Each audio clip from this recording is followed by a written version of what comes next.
Salut là-dedans, j'espère que tu vas bien et que tout se passe pour le mieux pour toi. Petite actualité aujourd'hui avec Francis Ngannou qui pointe du doigt les vices de l'UFC au niveau des contrats, des contraintes et des bas salaires. Il montre d'ailleurs tout son soutien à Luke Rockhold.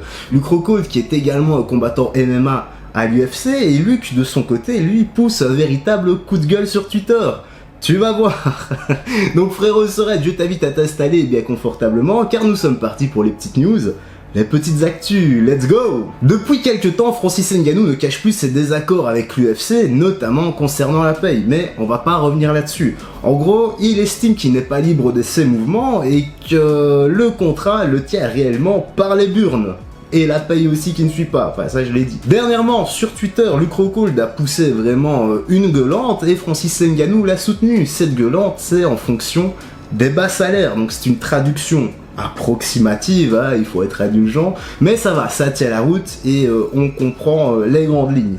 Donc Luke s'est exprimé en disant: je ne dis rien qui ne soit pas réel. Tout ce que je dis est justifié et véridique. Je devrais être dans une position de pouvoir, avant de dire cette merde, va te faire foutre. Donc à mon avis, il a voulu dire je devrais réfléchir avant de dire quelque chose. Va te faire foutre, je dis ce que je veux, quoi. Tu vois, il n'y a pas de conséquences après. Je n'ai pas besoin de ce business, j'aime me battre et je suis ici pour me battre contre les meilleurs enculés et il se trouve que c'est ici que ça se passe. La compagnie est en pleine expansion et ils mettent en place des petits bonus à la con. 5 000 $ par-ci, 5 000 ici, 50 000 par-là. Mec, on est coincé depuis 20 putains d'années, je veux dire à l'époque de GSP, donc Georges Saint-Pierre, lui combattait Jake Shield. Je veux dire, c'était quoi 100 000 $? Putain, ça augmentait.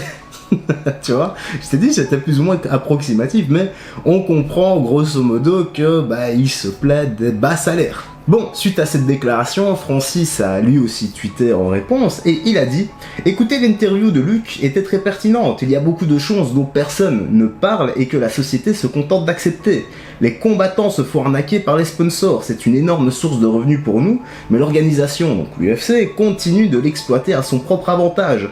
Je comprends que le sport ait besoin d'avoir un bel aspect avec des uniformes, mais nous devrions au moins avoir le droit d'avoir un minimum de 2 sponsors approuvés dans l'octogone. L'année dernière, j'ai perdu un contrat de plus d'1 million de $, avec une bourse de crypto-monnaie à cause du partenariat avec Crypto.com. L'inflation est en hausse, ça c'est clair les gars, il y a une hyper-inflation surtout, et comme moi j'investis dans l'immobilier, je peux vous dire que le prix des maisons...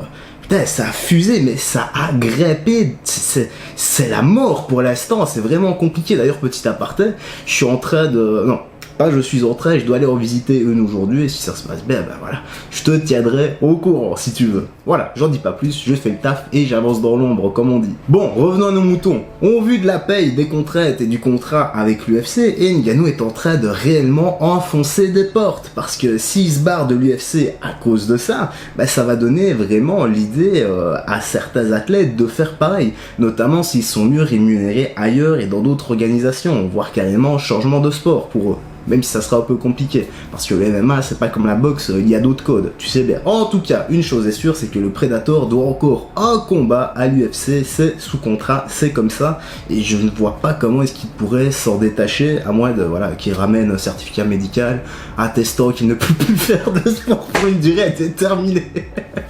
Putain. Désolé, c'est sorti tout seul. Voilà frérot Sorette, j'espère que t'as bien apprécié la petite news, que t'as pris un bon moment en notre compagnie. N'hésite pas à liker, à t'abonner, à activer la cloche pour être au courant des prochaines notifications. Moi comme d'hab, j'ai rien à ajouter, prends bien soin de toi, des gens que tu aimes, du sport régulièrement, une bonne alimentation, une bonne hygiène de vie, important pour ta santé. Et voilà, moi je vais te laisser ici, je te dis à la prochaine, porte-toi bien, salut, fais très attention à toi.